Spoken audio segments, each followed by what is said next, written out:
Hello everyone, मेरा नाम दिशा श्रीवास्तव है। यूपीपीएससी 2020 में मैंने रैंक 21 प्राप्त की है। मेरा ऑप्शनल जियोग्राफी था। इस वीडियो में मैं यूपी पीसीएस के एक बहुत इम्पॉर्टेंट स्टेज इंटरव्यू के बारे में आपसे बात करूँगी। जैसा कि हम सब जानते हैं, ये एग्ज़ाम 3 पार्ट में डिवाइडेड है, प्रीलिम्स, मेंस और इंटरव्यू। तो इस वीडियो में हम इंटरव्यू के बारे में कुछ डिस्कशंस करेंगे। यहाँ पे मैं अपने इंटरव्यू की प्रिपरेशन, मेरे मेन इंटरव्यू डे का एक्सपीरियंस, मेरे कुछ मिस्टेक्स और मिथ्स और मेरी तरफ से कुछ सजेशंस जो इंटरव्यू के लिए मैं आपको देना चाहूँगी, यहाँ सजेस्ट करूँगी। सबसे पहले तो मेरा ये पहला इंटरव्यू था, ये मेरी लाइफ का ही पहला इंटरव्यू था। मैं किसी प्लेसमेंट के लिए नहीं बैठी थी अपने कॉलेज के बाद, तो मैंने कोई इंटरव्यू फेस नहीं किया था।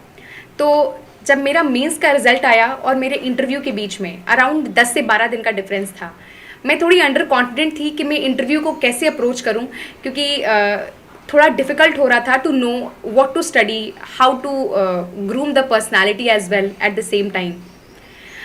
तो सबसे पहले तो मैंने अपने उन दोस्तों की मदद ली जो ऑलरेडी सिविल सर्विसेज का इंटरव्यू दे चुके थे कहीं ना कहीं।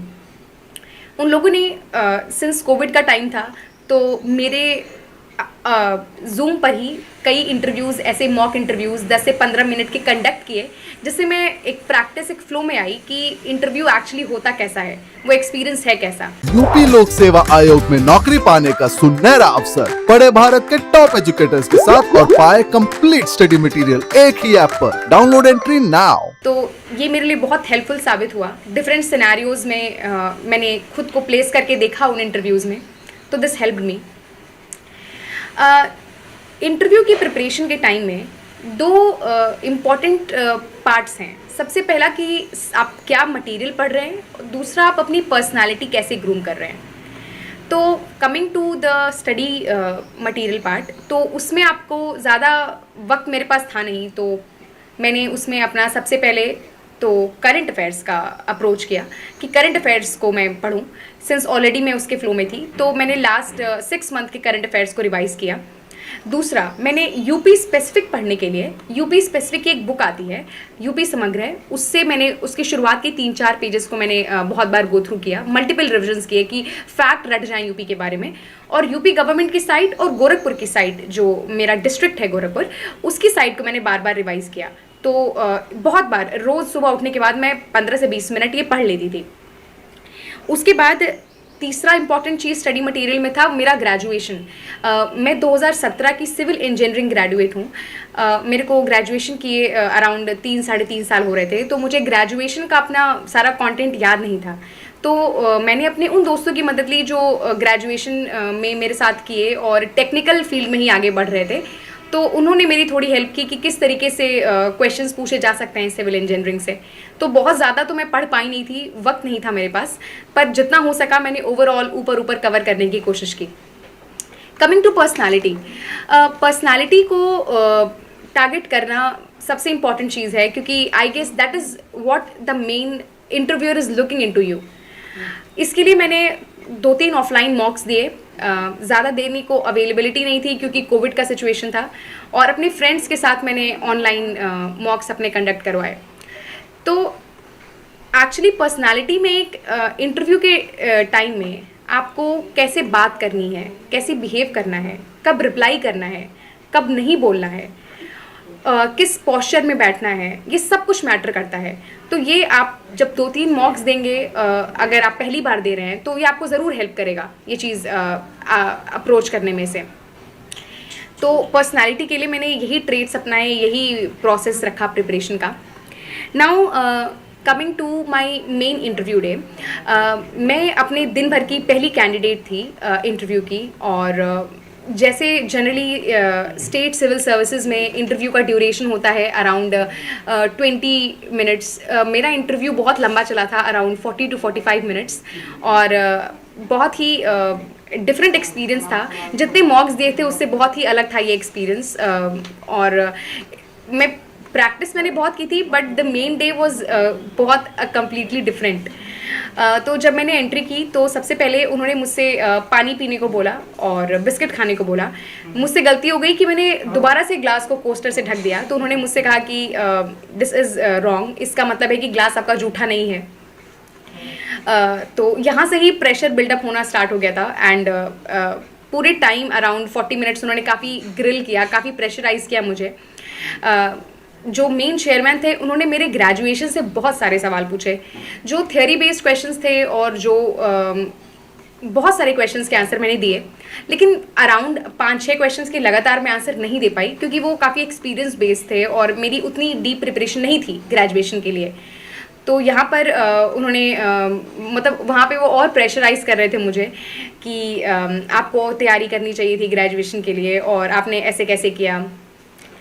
तो मैं यहाँ से काफ़ी प्रेशर में आ गई थी, बट मैं एक चीज़ सोच के गई थी कि till the end of my interview I will keep smiling, और मैं अपने फेस पर नहीं आने दूंगी कि मैं बहुत प्रेशर में आ रही हूँ। तो I think this somewhere worked for me.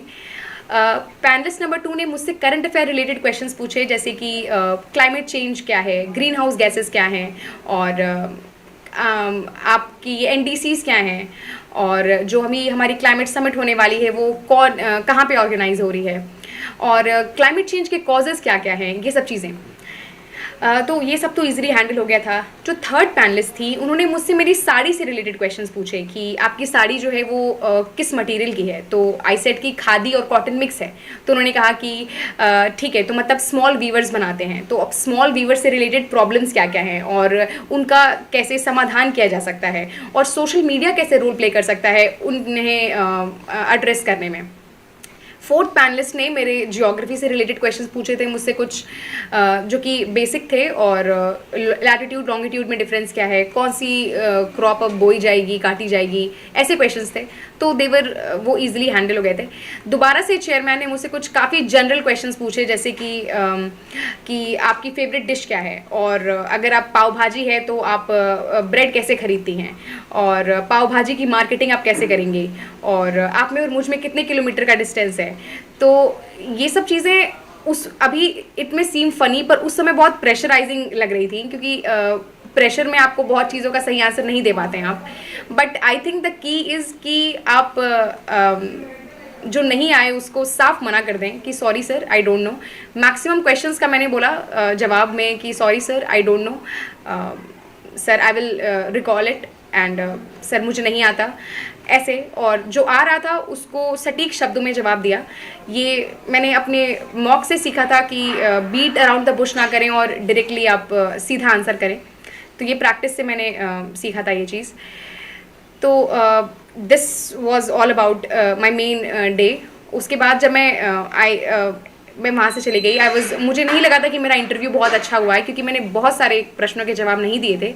But after the results I realized एक वेरी इंपॉर्टेंट थिंग, कि उन्हें आपके जवाब से मतलब नहीं है, उन्हें आपके अप्रोच से मतलब है कि आप कैसे क्वेश्चंस को ले रहे हैं। अगर बहुत ही प्रेशराइजिंग सिचुएशन है तो क्या आप उसमें गुस्सा जा रहे हैं, या फिर क्या आप उसमें इरिटेट हो जा रहे हैं, या फिर क्या आप काफ़ी फ्रस्ट्रेट हो जा रहे हैं, या फिर आप इजीली कह रहे हैं कि मुझे नहीं आता सर।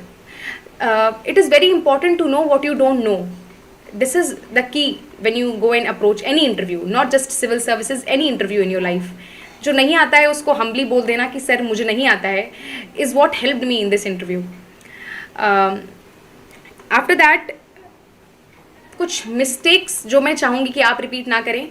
सबसे पहला तो अपने ग्रेजुएशन के सब्जेक्ट्स को पढ़ के जाइए, जो भी है। अभी स्टेट पीसीएस में भी काफ़ी ग्रेजुएशन का पूछ रहे हैं, तो आप उन्हें प्रिपेयर कर लीजिए। यूपी लोक सेवा आयोग में नौकरी पाने का सुनहरा अवसर, पढ़े भारत के टॉप एजुकेटर्स के साथ और पाए कंप्लीट स्टडी मटेरियल एक ही ऐप पर। Download entry now. दूसरा कि कभी भी प्रेशर में मत आइए। अगर वो प्रेशर दे भी रहे हैं तो जस्ट सोचिए कि दिस इज़ इट, ऐसे ही आपको फेस करना है आगे भी, if you continue in this service. तो प्रेशर में आने की ज़रूरत नहीं है। और फिर कुछ मिथ्स, जैसे कि कुछ लोग कहते हैं कि इंटरव्यू में बहुत ही अलग क्वेश्चंस पूछे जाते हैं, या बहुत ही वियर्ड सिनेरियोज दिए जाते हैं जिसमें आपको एक्ट करना होता है। ऐसा कुछ नहीं है, बट एक चीज़ सोच के जाइए कि इंटरव्यू एकदम इजी भी नहीं जाएगा। आप कितनी भी प्रिपरेशन कर लें, जो मेन डे आपका इंटरव्यू होगा that will be completely different from जो आपने तैयारियां की हैं। जैसे आई डिड नॉट एक्सपेक्ट ये वाटर और बिस्किट वाली चीज़, तो ये बहुत ही अचानक से हुआ, फिर मैं प्रेशर में आ गई थी। तो आप इस चीज़ को सोच के जाएं कि कुछ भी हो सकता है वहाँ पे, एकदम फ्री माइंडसेट के साथ कि यू जस्ट गोइंग कि वहाँ पे कुछ भी हो सकता है, आपने तैयारी की है अपनी पूरी। कुछ सजेशंस जो मैं दूंगी वो ये कि आप स्माइल करें, एक जेन्युइन, एक नॉर्मल प्रोफेशनल स्माइल रखें, बहुत ही रिस्पेक्ट के साथ अपने पैनलिस्ट्स को आप ट्रीट करें, और जो क्वेश्चंस नहीं आते हैं उन्हें ईजिली बोल दें सर नहीं आता है, और जो आता है उसका सटीक जवाब देने की कोशिश करें। क्वेश्चंस जो वो पूछें उसके बाद आप थोड़ा सा पॉज लें आंसर देने में, और ऐसा कुछ मीडियम की दिक्कत नहीं होती है। वो वहाँ पे स्टेट पीसेस में आपका इंग्लिश हिंदी किसी में भी सवाल पूछते हैं, और जिसमें पूछते हैं आप कोशिश करिए उसमें ही जवाब दें। ये चीज़ें जो हैं आपको ज़रूर हेल्प करेंगी इंटरव्यू के लिए। तो I think this was it for my interview strategy, and I wish you guys all the very best आपके कमिंग एग्जामिनेशंस और प्रीलिम्स के लिए। Stay home and stay safe. Thank you so much.